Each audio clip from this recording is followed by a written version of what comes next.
जय हिंद दोस्तों, आज हम लोग पुनः उपस्थित हुए हैं लूसेंट सीरीज को आगे बढ़ाने के लिए।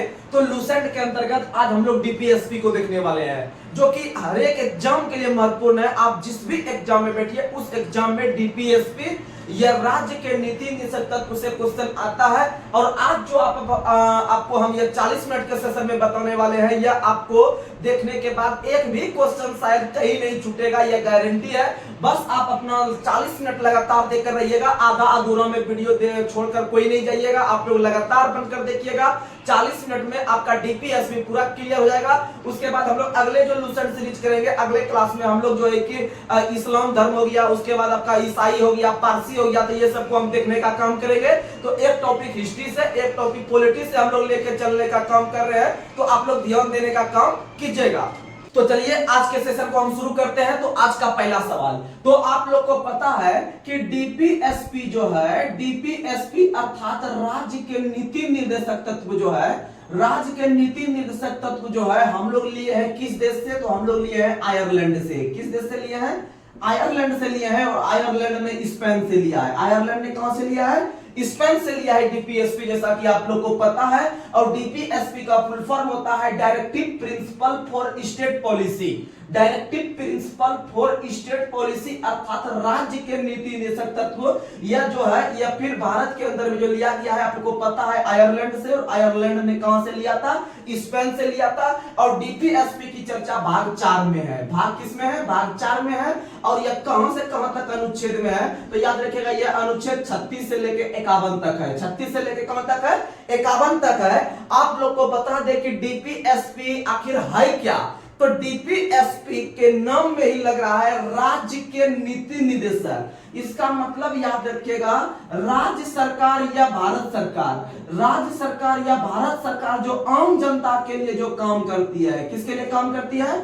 आम जनता के लिए जो काम करती है राज्य सरकार या भारत सरकार, उसे डीपीएसपी में हम लोग को देखने के लिए मिल जाता है। जैसे आपको पता है कि भारत सरकार के द्वारा अगर कोई योजना लाया गया है जिससे कि आम जनता को लाभ हो रहा है, जैसे कि आपको पता है कि गांव सब में हम लोग को कम दाम पर अनाज वगैरह मिल जाता है, 2 रुपया 3 रुपया के दर से।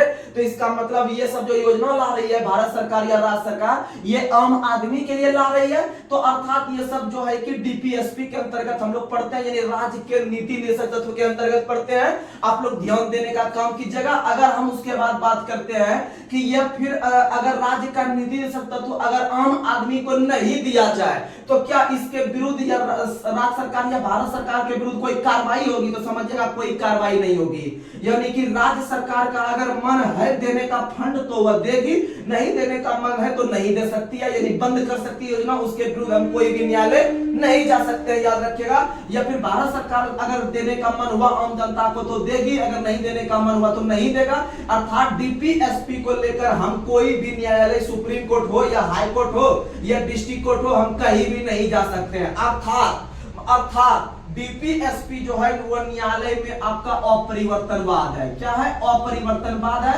अर्थात बोल सकते हैं कि इसको लेकर सुप्रीम कोर्ट या हाई कोर्ट या डिस्ट्रिक्ट कोर्ट में कहीं भी इसका मामला नहीं सुनेगा। लेकिन इसी के जस्ट विपरीत है आपका मौलिक अधिकार। मौलिक अधिकार जो कि हम पढ़ चुके हैं, आप लोग समझ भी लिए होंगे। तो अगर मौलिक अधिकार का हनन होता है तो हम लोग डायरेक्ट जा सकते हैं सुप्रीम कोर्ट, अपना बात रख सकते हैं और हमको उचित कार्रवाई वहां पर होके हमको जो है कि सॉल्यूशन मिलेगा। यानी कि आपका जो डीपीएसपी है वो न्यायालय में अपरिवर्तनवाद है और मौलिक अधिकार जो है वो न्यायालय में परिवर्तनवाद है, याद रखिएगा। अर्थात आप दूसरा पॉइंट यहां से बना सकते हैं कि यह जो डीपीएसपी है यह आपका सरकार का मन को बढ़ाता है। यह सरकार का जो आपका दायित्व होता है, इसके दायित्व को जो है कि बढ़ाता है, क्योंकि इसका सरकार का मन बढ़ रहा है। लेकिन मौलिक अधिकार में किसका मन बढ़ रहा है? तो मौलिक अधिकार में बोलिएगा कि आम जनता का मन बढ़ रहा है, क्योंकि यह आम जनता के लिए है और यह जो है सरकार के लिए। भले यह आदमी के लिए फंड लागू होता है, लेकिन यह निर्भर किस पर है? हम सरकार पर। किस पर निर्भर है? सरकार पर। और यह जो है एक प्रकार का जो है कि आपका समाज के लिए काम होता है। किसके लिए काम होता है? समाज के लिए काम होता है। और यह जो है यह आपके आम आदमी के लिए काम होता है, यानी कि प्रत्येक आदमी के लिए काम होता है जिसका मौलिक अधिकार है। तो यह सब चीज आप याद रखने का प्रयास कीजिएगा। अगर क्वेश्चन पूछेगा कि निम्न में से कौन न्यायालय में परिवर्तनवाद है तो मौलिक अधिकार मारिएगा, और कौन नहीं है तो डीपीएसपी मारिएगा। समझ में आ गया? तो चलिए हम लोग धीरे धीरे धीरे आगे बढ़ते हैं। जो इसके 36 से 51 तक अनुच्छेद है हम लोग उसे कवर करने का प्रयास कर रहे हैं, आप लोग लगातार बनकर रहिएगा।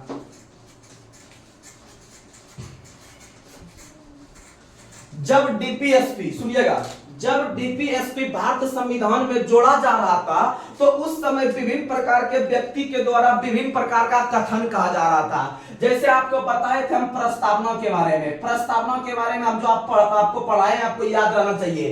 प्रस्तावना के बारे में आपको 5-6 स्टेटमेंट हम बताए हैं जो कि एग्जाम के लिए बहुत इंपॉर्टेंट है। जैसे आपको बताए थे, प्रस्तावना के बारे में रिकॉल करवा देते हैं कि प्रस्तावना जो है यह एक प्रकार का परिचय पत्र है हमारे संविधान का। तो परिचय यानी कि पालकी वाला, क्योंकि लड़का जो आता है वह पालकी पे चढ़ के आता है, तो याद रखिएगा परिचय पत्र किसने कहा था? पालकी वालों ने कहा था। वही अगर हम बात करते हैं आपको कि गणतंत्रात्मक या फिर आपका जो सबसे पवित्र चीज कहा था प्रस्तावना को, वो के मुंशी ने कहा था। ये सब क्वेश्चन आपको हम बता चुके हैं, इसमें ज्यादा हम जो है कि समय नहीं देंगे, हम लोग आते हैं। उसी तरह डीपीएसपी को जब शामिल किया जा रहा था तो विभिन्न प्रकार के महापुरुष के द्वारा विभिन्न प्रकार का कथन कहा गया था। जैसे उसमें से पहला नाम लेते हैं ग्रेनविल ऑस्टिन, नाम सुनिएगा, 2-4 गो है हम लिख देते हैं। ग्रेनविल ऑस्टिन जो कि कथन आता है।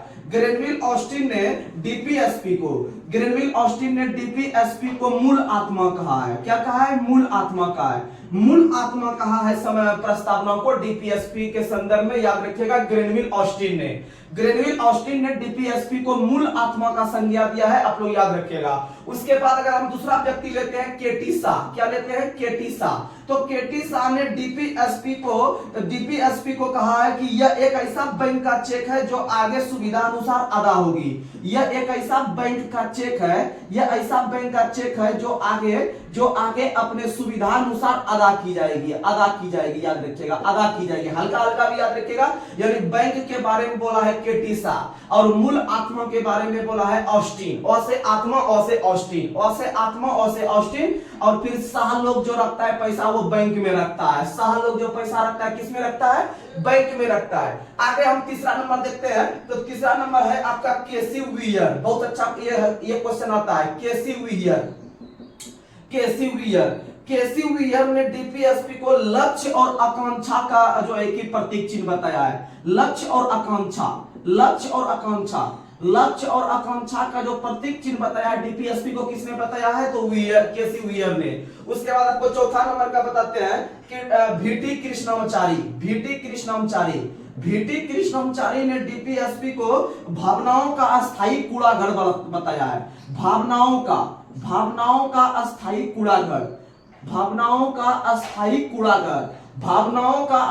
कूड़ाघर जो बताया है वो कृष्णमाचारी।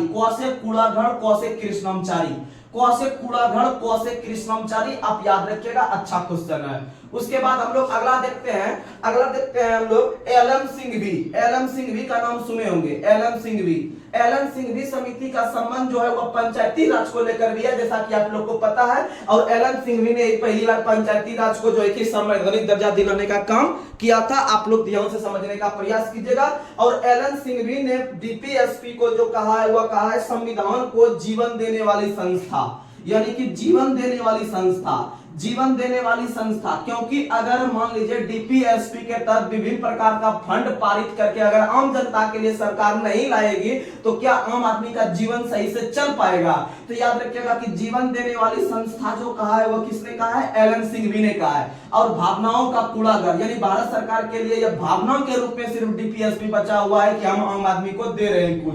उसके बाद आपको बताते हैं 6 नंबर का है एमसी छांगला। क्या नाम है? एमसी छांगला ने कहा है कि अगर डीपीएसपी को भारत में पूरी तरह लागू कर दिया जाए, अगर डीपीएसपी को भारत में पूरी तरह लागू कर दिया जाए तो भारत स्वर्ग बन जाएगा। क्या बन जाएगा? भारत स्वर्ग बन जाएगा। याद रखिएगा, अच्छा क्वेश्चन है। भारत स्वर्ग बन जाएगा अगर, क्योंकि आपको पता है कि भारत सरकार कोई ज्यादा महत्वपूर्ण फंड नहीं लाती है आपका आम जनता के लिए। अगर वो अच्छा से डीपीएसपी जो कहती है अनुच्छेद 36 से लेकर 51 तक, अनुच्छेद 36 से लेकर 51 तक डीपीएसपी जो आम जनता को डेवलप करने की बात करती है, तो याद रखिएगा वही कहा है एमसी छागला ने कि डीपीएसपी को अगर पूरी तरह से लागू कर दिया जाए तो भारत क्या बन जाएगा, स्वर्ग बन जाएगा। क्या बन जाएगा, स्वर्ग बन जाएगा। याद रखने का प्रयास कीजिएगा। और उसके बाद एक और व्यक्ति का नाम लेते हैं, नसीरुद्दीन। नसीरुद्दीन नाम के महापुरुष ने क्या कहा है, तो नसीरुद्दीन नाम के महापुरुष ने कहा है, नसीरुद्दीन नाम के महापुरुष ने कहा है कि यह सिद्धांत या फिर डीपीएसपी के बारे में कि नववर्ष प्रस्ताव की तरह है, यानी कि यह जो डीपीएसपी है यह नववर्ष प्रस्ताव की तरह है। नववर्ष प्रस्ताव की तरह है जो जनवरी आते आते टूट जाते हैं, जो जनवरी आते आते क्या होते हैं, टूट जाते हैं। तो याद रखिएगा एमसी छांगला ने डीपीएसपी को पूरी तरह से भारत में अगर लागू कर दिया है तो भारत स्वर्ग बन जाएगा। वही नववर्ष प्रस्ताव के तरह जो जनवरी में टूट जाता है, यह किसने कहा है, तो याद रखिएगा नसीरुद्दीन ने। किसने कहा है, नसीरुद्दीन ने। तो आप इतना सा याद रखिएगा, एग्जाम में क्वेश्चन आ जाएगा आपका। सबसे इंपॉर्टेंट है ये वाला और ये वाला, उसके बाद फिर बता देते हैं ये वाला। आप इतना कम से कम याद रखिएगा, एग्जाम में क्वेश्चन टच कर जाएगा। समझ में आ गया। तो चलिए हम लोग धीरे धीरे अनुच्छेद की तरफ बढ़ते हैं, जो कि बहुत महत्वपूर्ण रहता है इसका अनुच्छेद।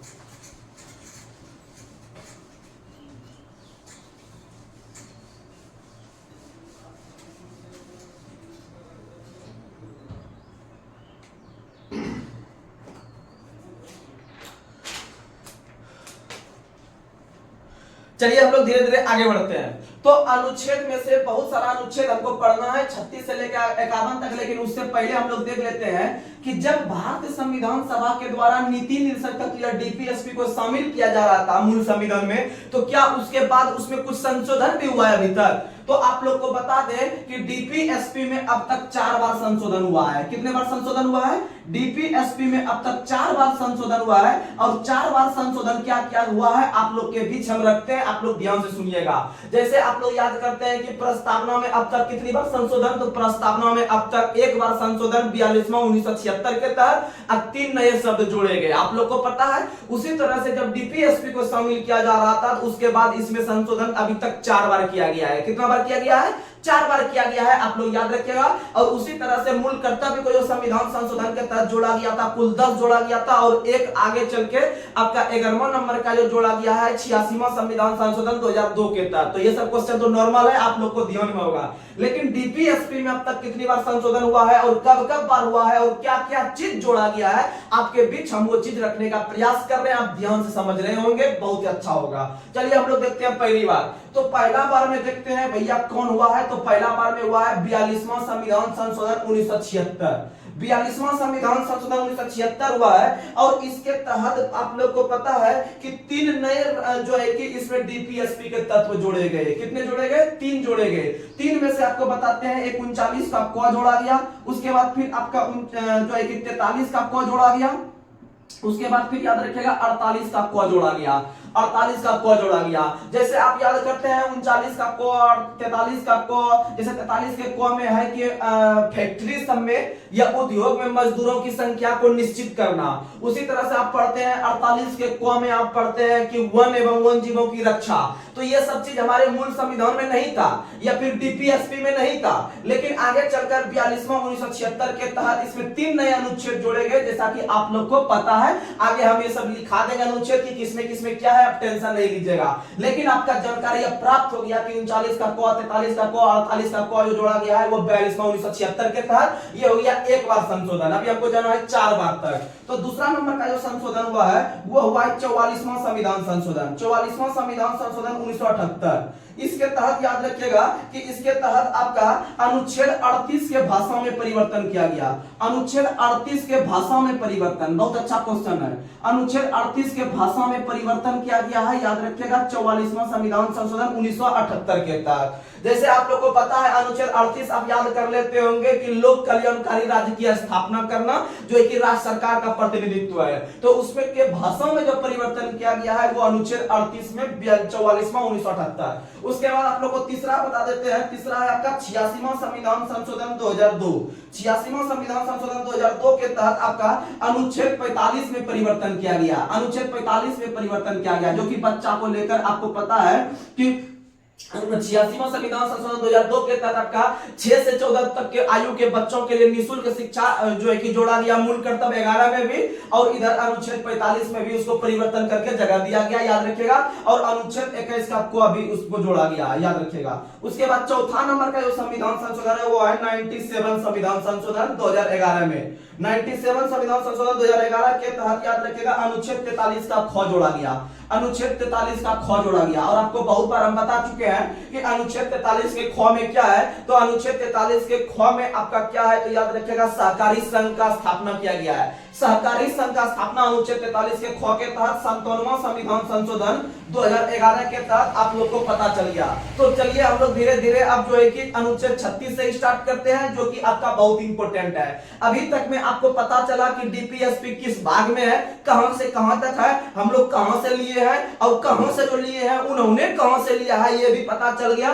और आपको पता है कि डीपीएसपी को लेकर विभिन्न प्रकार के जो महापुरुष थे उन्होंने क्या क्या अपना जो है कि कथन दिए हैं या क्या क्या वक्तव्य दिए हैं। उसके बाद पता है कि डीपीएसपी में कितनी बार संशोधन हुआ है, 4 बार संशोधन, और 4 बार में 42वां 44वां 86वां 57वां। आप अनुच्छेद याद रख लीजिएगा किसके तहत क्या क्या हुआ है। यहां तक में कोई दिक्कत, गारंटी देते हैं, गारंटी कि आपका से क्वेश्चन एक भी डीपीएसपी में नहीं छूटेगा। आप जाके ऑब्जेक्टिव क्वेश्चन बना लीजिएगा, चाहे जिस भी क्वेश्चन बुक से आप बना सकते हैं। तो चलिए हम लोग आगे बढ़ते हैं, 36 से शुरू करते हैं। अनुच्छेद 36 हम फटाफट लिखे रहेंगे, कुछ नहीं है। 36 से 51 हम तुरंत कवर करवा देंगे। बहुत बार हम बोल भी चुके हैं बहुत वीडियो में, लेकिन हम यहाँ पर स्पेशल डीपीएसपी पढ़ रहे हैं तो मेरा कर्तव्य आपको एक एक करके हम टोटल चीज लिख देते हैं। तो अनुच्छेद 36 से हम शुरू कर रहे हैं डीपीएसपी के बारे में। और डीपीएसपी जो आपका कार्य करता है वो राज्य सरकार के अधीन काम करता है। तो याद रखिएगा कि अनुच्छेद 36 जो है यह डीपीएसपी की परिभाषा है। डीपीएसपी की परिभाषा किसमें है, अनुच्छेद 36 में, अनुच्छेद 36 में। उसके बाद याद रखिएगा अनुच्छेद 37 जो है इसमें क्या है, तो याद रखिएगा अभी तुरंत जो आपको बताए थे कि डीपीएसपी को लेकर हम कोई न्यायालय नहीं जा सकते हैं, अर्थात न्यायालय में अपरिवर्तनवाद है। यानी डीपीएसपी जो है वह न्याय संगत नहीं है, याद रखिएगा। या फिर डीपीएसपी न्यायालय में परिवर्तनवाद नहीं है, न्यायालय में परिवर्तनवाद नहीं है, परिवर्तनवाद नहीं है, याद रखिएगा। डीपीएसपी न्यायालय में परिवर्तनवाद नहीं है। उसका हम थोड़ा सा अधूरा लिखते हैं, लेकिन आपको हम बोल देते हैं सही से, आप सुन के भी याद रख सकते हैं, कोई बड़ी बात नहीं है। फिर अनुच्छेद 38 में आपका क्या है, तो अनुच्छेद 38 में याद रखिएगा कि अनुच्छेद 38 में लोक कल्याणकारी राज्य की स्थापना किया गया है। लोक कल्याणकारी राज्य की स्थापना किया गया है, याद रखिएगा। लोक कल्याणकारी राज्य की स्थापना अनुच्छेद 38 में। फिर अगर हम बात करते हैं अनुच्छेद 39, तो अनुच्छेद 39 के अंतर्गत आपको बहुत चीज पढ़ना है। अनुच्छेद 39 पढ़ना है, 39 का क पढ़ना है, 39 का ख पढ़ना है, 39 का ग पढ़ना है, कम से कम वो यहां तक पढ़ना है। तो अनुच्छेद 39 सबसे पहले याद रखिएगा। अनुच्छेद 39 जो है वह पुरुष और, सुनिएगा, वह पुरुष और महिला को जो है कि समान वेतन देने की बात करता है, समान वेतन देने की बात करता है, याद रखने का प्रयास कीजिएगा। उसके बाद अनुच्छेद 39 का क, अनुच्छेद 39 का क कहता है निःशुल्क विधिक सहायता। निःशुल्क विधिक सहायता, निःशुल्क विधिक सहायता आपका किस अनुच्छेद में है, तो निःशुल्क विधिक सहायता अनुच्छेद 39 के क में है। वहीं अनुच्छेद 39 का ख याद रखिएगा, इसके तहत क्या है, तो सार्वजनिक धन पर स्वामित्व, सार्वजनिक धन पर स्वामित्व, सीधा आपको रट लेना है। सार्वजनिक धन पर स्वामित्व, सार्वजनिक धन पर स्वामित्व या नियंत्रण जो रहता है आम आदमी का, यानी हम लोग का भी सार्वजनिक धन पर। ऐसे आप लोग रेलवे स्टेशन पर जाते हुए वहां पर बोला जाता है कि रेलवे आपकी संपत्ति है, आप इसे नुकसान ना पहुंचाए। तो इसका मतलब है कि सार्वजनिक धन पर संपत्ति का मतलब उसको नियंत्रण में रखने का अधिकार हमें भी है, क्योंकि वो जो सरकारी संपत्ति होता है वो आम आदमी का संपत्ति होता है। तो समझिएगा 39 का ख में हो गया सार्वजनिक धन पर स्वामित्व और निःशुल्क विधिक सहायता जो है, यानी किसी प्रकार के व्यक्ति को निःशुल्क, जैसे कि अगर कोई गरीब अगर आदमी है, अगर उनको कोर्ट में ले जाया जाता है, तो कोर्ट में अगर उसको पैसा नहीं है वकील चुनने का, तो उनको सरकार के द्वारा वकील मुहैया करवाया जाता है, याद रखेगा, बिल्कुल फ्री में। तो वह है 39 का क में। उसके बाद 39 का ग बता देते हैं। 39 का ग में क्या है, तो धन का समान वितरण है, धन का समान वितरण है। धन का समान वितरण किसमें है, तो याद रखिएगा धन का समान वितरण 39 के ग में है, बहुत इंपॉर्टेंट है। फिर बताते हैं अनुच्छेद 40। अनुच्छेद 40 में है ग्राम पंचायत का गठन, ग्राम पंचायत का गठन याद रखिएगा किसमें है, अनुच्छेद 40 में। और यह एक गांधीवादी अनुच्छेद है, यह कैसा अनुच्छेद है, गांधीवादी अनुच्छेद है, याद रखिएगा। फिर बताते हैं अनुच्छेद 41। अनुच्छेद 41 है कुछ परिस्थिति में काम पाने का अधिकार, कुछ परिस्थिति में काम पाने का जो अधिकार है, कुछ परिस्थिति में काम पाने का अधिकार अनुच्छेद 41 में है। जैसे अगर कोई व्यक्ति अगर बूढ़ा हो गया है तो उसको काम जो है कि युवा वाला काम नहीं दिया जाना चाहिए, उसको बूढ़ा वाला काम दिया जाना चाहिए। तो ये सब है आपका अनुच्छेद 41 में। फिर हम बात करते हैं अनुच्छेद 42 का। तो अनुच्छेद 42 में याद रख लीजिएगा क्या है, प्रसूति सहायता है। अनुच्छेद 42 में क्या है, प्रसूति सहायता है। उसके बाद बात करते हैं अनुच्छेद 43। तो अनुच्छेद 43 में है कि आपका निर्वहन मजदूरी, निर्वहन मजदूरी, न्यूनतम निर्वहन मजदूरी, न्यूनतम निर्वहन मजदूरी जो है वह किस अनुच्छेद में है, अनुच्छेद 43 में है। उसके बाद फिर अनुच्छेद 43 में ही कुटीर उद्योग को बढ़ावा दिया गया है। कुटीर उद्योग को जो बढ़ावा दिया गया, याद रखिएगा, कुटीर उद्योग को बढ़ावा अनुच्छेद 43 में। और न्यूनतम निर्वहन मजदूरी का मतलब हो गया कि किसी व्यक्ति जो आपके यहाँ काम कर रहा है जाके उसको कम से कम इतना सा पैसा दे दीजिए जिससे उसका बाल बच्चा का पेट आराम से भर जाए। उसके बाद है अनुच्छेद 43 का को, आपको बता चुके हैं पहले भी, यहाँ बताते हैं। अनुच्छेद 43 का को है आपका उद्योग में मजदूरों की संख्या को नियंत्रण, उद्योगों में मजदूरों की संख्या को नियंत्रण 43 का क में है। और 43 के ख में आप लोग को बता चुके हैं सहकारी समिति है। क्या है, सहकारी समिति है, याद रखिएगा। सहकारी समिति का स्थापना 43 के ख में 97 संविधान संशोधन 2011 के तहत आपको पहले भी हम बता चुके हैं, कोई दिक्कत नहीं होगा। फिर है अनुच्छेद 44। अनुच्छेद 44 है समान सिविल संहिता। समान सिविल संहिता किसमें है, अनुच्छेद 44 में है। फिर है आपका अनुच्छेद 45। अनुच्छेद 45 में आपका क्या है, तो अनुच्छेद 45 में आप लोग याद रखिएगा कि जैसे कि आपका गरीब असहाय बच्चा सब है, जैसे कि आप लोग को पता है कि छोटे बाल बच्चे सब जो है उनको जो आप निःशुल्क शिक्षा दिलवाते हैं, कहने का मतलब 6 वर्ष से कम उम्र के बच्चे, 6 वर्ष से कम उम्र के बच्चे को निःशुल्क शिक्षा दिया जाता है, निःशुल्क शिक्षा दिया जाता है, याद रखिएगा, उनके गार्जियन के द्वारा। वो अनुच्छेद 45 के तहत और इसी के तहत अनुच्छेद के तहत आंगनवाड़ी कार्यक्रम चलता है। आंगनवाड़ी कार्यक्रम अनुच्छेद 45 के तहत चलता है और उसमें 6 वर्ष से कम उम्र के बच्चे एडमिशन लेते हैं और निःशुल्क शिक्षा पाते हैं। समझ में आ गया। फिर है अनुच्छेद 46। अनुच्छेद 46 में है SC/ST को बढ़ावा, SC/ST को बढ़ावा।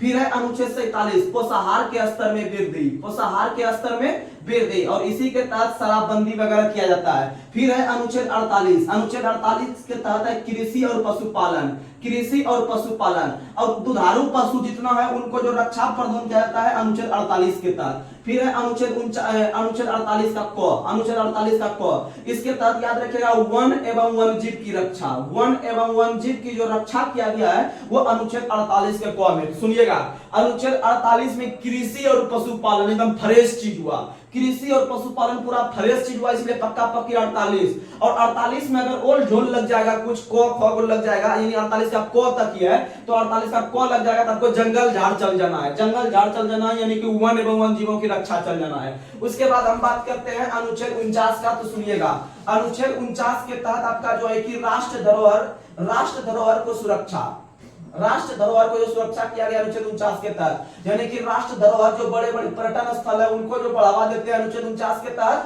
अर्थात आप जो पर्यटन स्थल घूमने के लिए जाइएगा कहीं भी आपको 49 रुपया का टिकट लगेगा।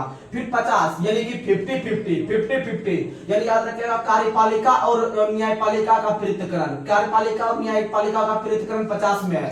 फिर है अनुच्छेद 51। अनुच्छेद 51 के तहत याद रखिएगा अंतरराष्ट्रीय शांति समझौता, अंतरराष्ट्रीय शांति समझौता जो है वह किस अनुच्छेद में है, तो अंतरराष्ट्रीय शांति समझौता अनुच्छेद 51 में है। और इसी के तहत राष्ट्रपति किसी देश से युद्ध के जो हो रहा होता है उसके बाद जो शांति समझौता के लिए जो संयुक्त बैठक करती है वो अनुच्छेद जो है कि आपका 51 के तहत ही करती है। याद रखिएगा, जैसे हो गया आपका पंचशील समझौता, ताशकंद समझौता, ये सब जितना समझौता हो गया ये सब आप याद रखिएगा अनुच्छेद 51 के तहत। तो शायद आपका डीपीएसपी का अनुच्छेद क्लियर हो गया होगा, आप आराम से इतना कवर कर लीजिएगा और एग्जाम में क्वेश्चन आएगा तो नहीं छूटेगा, यह गारंटी है। और आप किसी को एकदम मुंह पे बता सकते हैं डायरेक्ट कि अनुच्छेद 36 ये है, 37 ये है। एक बार आपको रिकॉल करवा देते हैं, याद रखिएगा। अनुच्छेद 36 डीपीएसपी की परिभाषा, अनुच्छेद 37 में याद रखिएगा डीपीएसपी न्यायालय में परिवर्तनवाद नहीं है। अनुच्छेद 38 में है लोक कल्याणकारी राज्य की स्थापना। उसके बाद अनुच्छेद 39 में याद रखिएगा कि सभी को महिला और पुरुष को समान वेतन। उसके बाद याद रखिएगा आपका जो कि होगा 39 का क, तो 39 के क में क्या है, तो याद रखिएगा 39 के क में आपका धन का समान वितरण है। अनुच्छेद 39 का क में आप लोग को बता चुके थे कि अनुच्छेद 39 का क में क्या है, तो निःशुल्क विधिक सहायता। अनुच्छेद 39 के क में निःशुल्क विधिक सहायता, और 39 का ख में है आपका सरकारी धन का जो रहेगा उस पर स्वामित्व रहेगा, और 39 का ग में धन का समान वितरण रहेगा। अनुच्छेद 40 में ग्राम पंचायत का गठन है। अनुच्छेद 41 में है कि आपका कुछ परिस्थिति में काम पाने का अधिकार, यानी बूढ़ा व्यक्ति है तो उनको थोड़ा सा बैठने वाला जॉब दिया जाए। अनुच्छेद 42 में आपका क्या है तो प्रसूति सहायता है। अनुच्छेद 43 में आपका न्यूनतम निर्वहन मजदूरी है या कुटीर उद्योग का बढ़ावा है। अनुच्छेद 43 के क में क्या है तो अनुच्छेद 43 के क में आपको बता चुके हैं कि आपका उद्योग में मजदूरों की संख्या को नियंत्रण करना है। अनुच्छेद 43 के ख में सहकारी संघ का स्थापना है, और फिर 44 में आपका समान सिविल सहायता है। अनुच्छेद 45 में आपका जो है कि 6 वर्ष से कम उम्र के बच्चों को निःशुल्क सहायता, इसी के तहत आंगनवाड़ी कार्यक्रम। फिर अनुच्छेद 46 में SC ST को बढ़ावा है। अनुच्छेद 47 में पोषाहार के स्तर में वृद्धि है। अनुच्छेद 48 में आपका साफ सुथरा 48 है, इसीलिए आपका कृषि और पशुपालन जाएंगे। और 48 का को याद रखिएगा कि इसके तहत आप लोग को जो है कि वन एवं वन जीवों की रक्षा है। और अनुच्छेद 49 के तहत याद रखिएगा कि 49 में क्या है तो आपका राष्ट्र धरोहर को सुरक्षित रखना है। अनुच्छेद 50 में आपका कार्यपालिका न्यायपालिका का पृथक्करण करना है। और 50 में, फिर 51 में है आपका अंतरराष्ट्रीय शांति समझौता। और आपको बताएं कि डीपीएसपी में कितनी बार संशोधन, 4 बार संशोधन, 4 में से 42वां, फिर आपका जो है कि 44वां, फिर आपका जो है कि 86वां, फिर आपका 97। समझ में आ गया? तो यानी कि अनुच्छेद 42वां 1976 के तहत 3 नया अनुच्छेद जोड़ा गया। अनुच्छेद 39 का क, अनुच्छेद 43 का क, अनुच्छेद 48 का क। समझ में आ गया? फिर आपका 44वां संविधान संशोधन के तहत अनुच्छेद 38 के भाषा में परिवर्तन। फिर अनुच्छेद 86वां संविधान संशोधन जो था 2002, इसके तहत अनुच्छेद 45 में परिवर्तन। फिर आपका जो लास्ट में चल के 97 संविधान संशोधन हुआ, तो 97 संविधान संशोधन के तहत 97 संविधान संशोधन जो हुआ था 2011 में, इसके तहत आपका अनुच्छेद जो है कि आपका 43 का ख जोड़ा गया। 43 का ख जोड़ा गया। आप लोग ये सब याद रखने का प्रयास कीजिएगा। तो चलिए हम लोग आगे बढ़ते हैं थोड़ा सा, और इसमें थोड़ा सा टॉपिक बचा हुआ है कि निम्न में से कौन सा आपका जो है कि कहने का मतलब है कि आपको ये अनुच्छेद जो है विभिन्न प्रकार के भाग में बांटा गया है। जैसे आपको बताते हैं, जैसे कि कोई गांधीवादी अनुच्छेद हो गया, तो कोई समाजवादी अनुच्छेद हो गया, तो उस तरह का अनुच्छेद हम लिख देते हैं। आप थोड़ा सा ध्यान रखने का प्रयास कीजिएगा जो कि एग्जाम में आता है। जैसे आप लोग को बता दे कि डीपीएसपी को हम लोग 3 श्रेणी में बांटे हैं। कितने श्रेणी में बांटे हैं? 3 श्रेणी में बांटे हैं। और 3 श्रेणी में से जो पहला श्रेणी है याद रखिएगा गांधीवादी है। कौन सा है? गांधीवादी है। क्वेश्चन पूछता है कि निम्न में से कौन सा गांधीवादी अनुच्छेद है। आपको इस तरह से अगर लिखा देंगे तो आप आसानी से क्वेश्चन हल कर लीजिएगा। बस लास्ट टॉपिक है, इसके बाद क्वेश्चन गारंटी देते हैं, क्वेश्चन नहीं छूटेगा आपसे। फिर गांधीवादी अनुच्छेद हो गया, फिर समाजवादी अनुच्छेद हो गया, उसके बाद फिर याद रखिएगा आपका उदारवादी अनुच्छेद हो गया। उदारवादी अनुच्छेद हो गया। तो कौन कौन सा अनुच्छेद कौन कौन सा है आप लोग के बीच रख देते हैं। तो गांधीवादी अनुच्छेद सबसे पहले 40 है, फिर 43 है, फिर 43 का ख है, फिर 46 है, फिर 47 है, फिर 48 है। ये सब अनुच्छेद गांधीवादी हो गया। उसके बाद समाजवादी, कुछ ऐसा अनुच्छेद रहेगा जो एक दूसरे में मैच भी करेगा, तो आप टेंशन नहीं लीजिएगा, हम बताएंगे।